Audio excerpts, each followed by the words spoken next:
그러나 이 모든 것보다도 츠빙글리가 루터와 견해가 달랐던 것은 성만찬 해석이었습니다.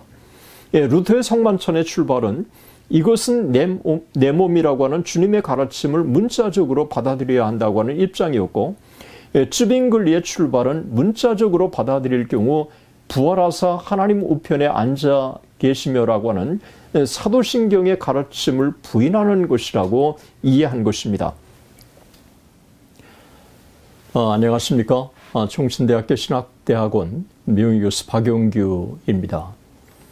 루터의 종교개혁이 하나의 분기점을 맞은 것이 1530년입니다. 1529년 말부르크 종교회담이 하나의 중요한 분기점을 가져다 준 것입니다. 그래서 1530년 이전과 1530년 이후로 루터의 종교개혁은 크게 대별해 볼 수가 있습니다. 오늘은 말부르크 종교회담의 성격과 결과에 대해서 우리가 같이 함께 나누기를 원합니다. 종교개혁이 중세의 부패를 개혁한 위대한 개혁 운동이었지만 결코 후대인들이 평가하는 것처럼 완벽한 운동은 아니었습니다. 루터는 개혁의 포문을 열고 로마 캐토릭의 잘못된 교리와 전통에 맞섰지만 완전히 뒤집어 엎는 급진적인 개혁 운동을 추구하지는 않았습니다. 루터는 교황, 종교회의, 교회의 전통 등 가톨릭 특유의 권위를 배제하고 목사를 제사장이라고 하는 사제주의, 교계주의, 교회법을 신성시하는 것, 연옥을 믿는 신앙, 미사의 제물사상, 캐토릭의 성례 개념, 세례와 성찬을 지배한 캐토릭의 다른 성례들, 그리고 2차적인 종교적 질서들, 즉 성인들에게 기도하는 것과 성상 숭배, 죽은 자를 위한 기도, 순례, 예배시의 행렬, 성수, 부족 등을 제거하였고, 공로를 쌓는 일, 수도원, 환상을 보거나 황후를 추구하는 일, 풍류적인 성경 해석 등을 반대한 것입니다. 하지만 이런 개혁에도 불구하고 루터는 예배를 적극적으로 개혁하지 않았고 미사를 폐지하는 대신 수정해서 보존했습니다. 설교와 성찬을 예배의 두 쟁점으로 삼으면서도 교인들 모두가 성찬식에 참여하도록 강권하지도 않았습니다. 교회 내 제단과 성상과 오르간을 그대로 두었고 세례 시에 행하는 축기 관행도 그대로 유지했습니다. 그는 비록 캐토릭의 고해성사와 의미를 달리했지만 1519년 세례와 성찬과 함께 고해성사도 그대로 유지한 것입니다. 급진개혁자 칼 슈타트는 루터의 이 같은 미온적인 개혁운동에 만족하지 못했기 때문에 사사건건 루터와 대립했습니다. 칼 슈타트가 볼 때 루터는 타협주의자였습니다. 칼 슈타트는 성경을 라틴어가 아닌 독일어로 읽고 예배를 드렸고 떡과 포도주를 모두를 과감하게 평신도들에게 나눠주었습니다. 성직자들이 입는 가운을 입지 않고 간소한 옷을 입고 설교했습니다. 개혁을 시작하고는 정작 개혁이 진행되자 개혁의 제동을 건 인물로 비추어진 것입니다. 루터가 1524년에서 25년 농민 전쟁을 반대하고 농민들과 결별하고 민중의 종교개혁이 아닌 관료적인 종교개혁으로 성격을 수정한 것도 동일한 맥락이라고 할 수 있습니다. 농민전쟁 이후 루터와 농민들은 더 이상 개혁의 동지가 아니었습니다. 농민전쟁 이후 루터와 농민은 완전히 서로가 다른 길로 갈라서게 됐습니다. 루터는 교리적인 문제에 있어서는 자신의 입장을 굽히지 않았습니다. 자유의지 문제와 성만찬 문제에 있어서 루터는 전혀 타협하지 않았습니다. 루터는 에라스무스와의 자유의지 논쟁을 통해서 인문주의자들과 결별합니다. 루터는 농민들과 결별한 데 이어서 인문주의자들과도 결별함으로써 그동안 자신을 지지했던 우호적인 세력들과 급격하게 분열하기 시작한 것입니다. 이보다 더 큰 분열은 성만찬 교내를 둘러싼 루터파와 쯔빙글리파와의 분열이었습니다. 당시 성만찬 논쟁은 성경 해석과 깊이 맞물려 있었습니다. 성경 해석이 교회에 있다고 하는 로마 캐토릭에 맞서서 성경을 사제들의 손에서 평신도들의 손에 옮겨놓는 데는 성공했지만 개인주의 발흥으로 성경 해석이 종교개혁의 지도자들마다 달리 했던 것입니다. 루터와 쯔빙글리와 급진적인 개혁자 토마스 뮌처가 서로 달랐던 것은 구체적인 사례라고 할 수 있습니다. 특별히 루터와 쯔빙글리와의 논쟁은 심각했습니다. 루터의 개혁 사상은 쯔빙글리와도 달랐습니다. 온건한 개혁을 추구한 루터와 달리 쯔빙글리는 성경의 가르침에 따라서 좀 더 근원적인 개혁 운동을 전개하기를 원했습니다. 그는 사제주의를 반대하고 캐토릭 교회의 권위를 인정하지 않고 캐토릭 교회의 의식을 싫어했습니다. 쯔빙글리는 인간이 근본적으로 선을 행할 수 없는 무능한 존재라고 하는 사실, 그래서 예수 그리스도의 십자가의 구속의 은혜를 통해서 구원에 이를 수 있다고 하는 이와 같은 견해에 있어서는 루터의 가르침을 그대로 받아들입니다. 그의 개혁 방향은 루터의 종교개혁의 방향과 달랐고, 그리고 예정론에 있어서도 견해를 달리 한 것입니다. 죄를 하나님의 작정 안에 있는 것으로 보았고, 국가에 대한 이해에 있어서도 국가는 성경이 말하는 하나님의 뜻과 율법을 적절하게 실행해서 모든 사람으로 하여금 도덕적으로 사롭게 살도록 독려해야 하는 것이 중요한 국가의 과업이고, 이를 수행하지 못할 경우는 시민들이 항거할 수 있다고 보았습니다. 상당히 적극적이고 급진적인 사회개혁을 주창한 것입니다. 이런 쯔빙글리의 국가관은 국가가 기독교인들에게 핍박을 가하는 경우가 아니라면 당국에 무조건 순종해야 한다고 하는 루터의 견해와도 달리했던 것입니다. 이처럼 쯔빙글리는 루터와 국가관과 그리고 사회관에 있어서 또 근본적인 개혁을 추구하는 면에서 달랐던 것입니다. 그러나 이 모든 것보다도 쯔빙글리가 루터와 견해가 달랐던 것은 성만찬 해석이었습니다. 루터의 성만찬의 출발은 이것은 내 몸이라고 하는 주님의 가르침을 문자적으로 받아들여야 한다고 하는 입장이었고, 쯔빙글리의 출발은 문자적으로 받아들일 경우 부활하사 하나님 우편에 앉아 계시며라고 하는 사도신경의 가르침을 부인하는 것이라고 이해한 것입니다. 다시 말해서 루터의 주장은 그리스도의 편재성을 부인하는 것으로 이해한 것입니다. 하지만 루터는 승천하신 그리스도께서는 그의 인성이 영화롭게 되어서 편재하심의 신적인 속성을 공유하시기 때문에 성찬 속에 존재하시는 것이 가능하다고 주장한 것입니다. 쯔빙글리는 성만찬을 그리스도의 십자가를 기념하는 기념사건으로 이해한 반면에 루터는 공제설로 이해한 것입니다.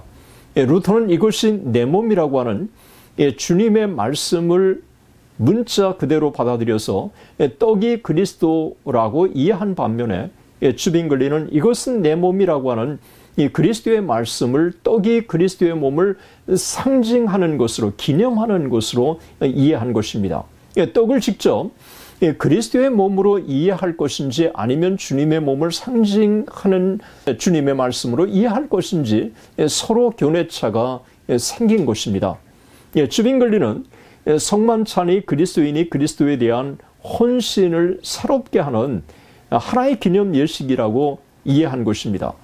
그는 화채설이야말로 성찬에 대한 로마 캐토릭의 가장 큰 오류라고 생각한 것입니다. 그리스도의 몸이 하늘나라로 승천하셨기 때문에 떡이 그리스도의 몸으로 바뀔 수 없다고 쯔빙글리는 본 것입니다. 이미 승천하신 그리스도의 몸인데 떡이 예수 그리스도의 살이라고 하는 루터의 공제설은 결국 떡을 숭배하는 것이나 마찬가지이기 때문에 그것은 우상 숭배나 다름이 없다고 그렇게 쯔빙글리는 이해한 것입니다. 쯔빙글리는 우상 숭배 행위를 피하기 위해서 성만찬은 그리스도를 기념하는 것이라고 그렇게 주장한 것입니다. 포도주 역시 그리스도의 피인지 그리스도의 피를 상징하는 것인지 이해가 달랐습니다. 쯔빙글리는 포도주도 그리스도의 피를 상징하는 것으로 이해한 것입니다. 반면 루터는 포도주를 그리스도의 피로 문자 그대로 받아들인 것입니다. 이처럼 루터와 쯔빙글리는 성만찬의 해석에서 접근 방법이 서로 달랐던 것입니다. 루터가 볼 때 쯔빙글리의 성찬 교리는 로마 캐토릭 교회의 자의 교리에 지나치게 속박되었고, 반면에 쯔빙글리가 볼 때 루터의 교리는 로마 캐토릭의 우상 숭배에 지나치게 속박되었다고 평가한 것입니다. 1527년에 루터는 쯔빙글리의 성만찬 교례를 반대하는 글을 쓰기 시작합니다. 이 논쟁에는 엄청난 시간과 정력이 소비됩니다. 그것은 16세기 대부분의 개신교들 가운데 가장 큰 논란이 된 것입니다.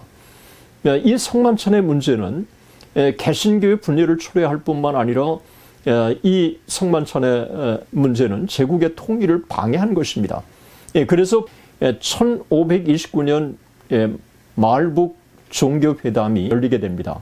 영주 헤센의 필립은 루터주의자들과 남부의 독일, 스위스의 다른 개신교도들 사이에서 개신교 정치연합을 결성하기를 수건한 것입니다. 루터는 매우 회의적이었지만 만일 정치적인 연합이 실현될 수 있다면 그것은 신앙의 일치에 기초해야 한다고 주장한 것입니다. 부처의 노력으로 헤센의 필립 공은 성찬의 다양한 견해를 해결하기 위해서 1529년 10월 말부르크에서 루터, 멜랑이톤, 요나스, 브렌츠, 오지안더, 쯔빙글리, 웨콜람 파디우스, 부처, 헤디오가 참석 가운데 말부르크 종교회담을 개최한 것입니다. 루터와 멜랑이톤이 한쪽을 대표했고 다른 한쪽에는 쯔빙글리와 스트라스부르크의 종교개혁자 부처가 상대편의 대표적인 중요한 인물이었습니다. 쯔빙글리는 그리스도가 영적으로 성만찬에 임재하신다고 하는 사실을 강조했고 루터는 실제적 육체적 임재를 주장합니다. 루터는 영적 임재를 받아들일 수 없었고 쯔빙글리는 실제적 육체적 임재를 받아들일 수가 없었습니다. 결국은 둘은 서로의 교내 차로 인해서 상대방의 입장을 받아들이지 못한 것입니다. 이 말부르크 회담에서 15개 조항 중 14개 조항의 일치를 보았지만 성찬의 고백을 담은 마지막 조항에서 루터가 거부하는 바람에 일치를 보지 못한 것입니다. 그리스도의 몸과 피의 영적인 임재와 향유에 대해서는 합의에 이르렀지만 육체적인 임재와 구두 섭취에 대해서는 이견이 달랐던 것입니다. 결국 회담이 결렬되었고 루터와 쯔빙글리 간의 견해를 좁히는 부처의 노력은 실패로 돌아가고 말았습니다. 루터는 쯔빙글리가 논쟁가로서 뛰어난 능력과 함께 신사로서의 최상의 예의와 관대함을 보여주어서 매우 좋은 사람이라고 하는 인상을 받았지만 끝내 눈물을 흘리며 내미는 쯔빙글리의 교제의 손을 뿌리쳤습니다. 거대한 종교개혁의 포문을 연 루터가 성만찬 교내에서 양보하지 않으므로 결국 종교개혁 운동은 성만찬 교내 차로 인해서 대립과 갈등으로 통일성이 심각하게 위협을 받은 것입니다. 성만찬 견해의 차이가 남긴 상처는 너무도 깊고 컸습니다. 이제 종교개혁 세력이 취해야 할 행동은 너무도 분명했습니다. 그것은 종교개혁의 근본 정신에 일치한다면 공감대를 형성하고 그리고 일치를 향해서 나가는 것입니다. 루터와 쯔빙글리 모두 하나님의 말씀이 신앙과 행위의 최상의 규범이라고 하는 사실에 동의하고 성경으로 돌아가자고 외쳤지만 구체적인 방법론에 있어서는 차이가 있었던 것입니다. 쯔빙글리와 루터 모두는 성경적이라고 하는 말이 성경이 명시적으로 말씀하거나 성경이 명시한 말씀과 일치하는 것을 의미한다고 이해했습니다. 둘 모두 교회의 사상과 생활이 성경의 기초를 두어야 한다고 하는데도 일치했습니다. 둘 다 좋은 점은 그대로 지켜 나가야 하고 나쁜 점은 개혁해야 한다고 믿었습니다. 다만 그 접근 방법에서 차이가 있었던 것입니다. 성경적인 종교개혁 운동을 과감하게 실천하려는 쯔빙글리는 전통적인 속박으로부터 루터보다 더 자유로웠습니다. 그의 신학은 신비주의를 배격했고 그리고 명쾌하고 단순하고 경건하고 실천적이었습니다. 그는 성경이 구원을 위한 유일하고 확실한 길이라고 믿었고 예수 그리스도만이 하나님과 인간 사이의 유일한 중보자라고 확신했습니다. 그리스도가 가시적이고 비가시적인 교회의 유일한 머리이시고 성령의 활동과 구원의 은혜가 가시적인 교회에만 국한되는 것이 아니라고 믿었습니다.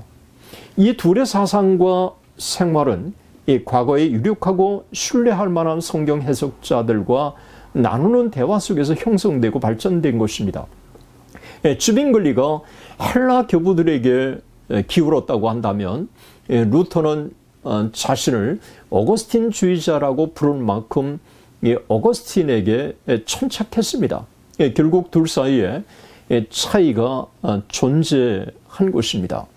종교개혁자들은 루터와 쯔빙글리의 상이한 의견을 해결해야 했습니다. 이 문제를 해결하려고 촉구하고 나선 인물이 바로 스트라스부르크의 개혁자 마틴 부처였습니다. 부처는 오직 성경만이 신앙의 규범이라고 하는 사실을 인정하는 것에 일치한다면 서로 다른 의견에 대해서는 관용을 베풀어야 한다고 하는 입장이었습니다. 루터와 쯔빙글리가 성만찬 논쟁에서 합의를 도출하지 못한 것은 종교개혁 운동의 진행 과정에서 너무도 큰 손실이 아닐 수가 없었습니다. 그 간극을 해결하려고 하는 부처의 노력은 루터파의 대변자 멜랑이톤과 개혁파의 대변자 켈빈에게 지대한 영향을 미친 것입니다. 그래서 멜랑이톤과 켈빈에 이르러서 서로 이해하고 서로 협력하려고 하는 이 움직임이 루터보다 훨씬 더 강했던 것입니다. 대단히 감사합니다.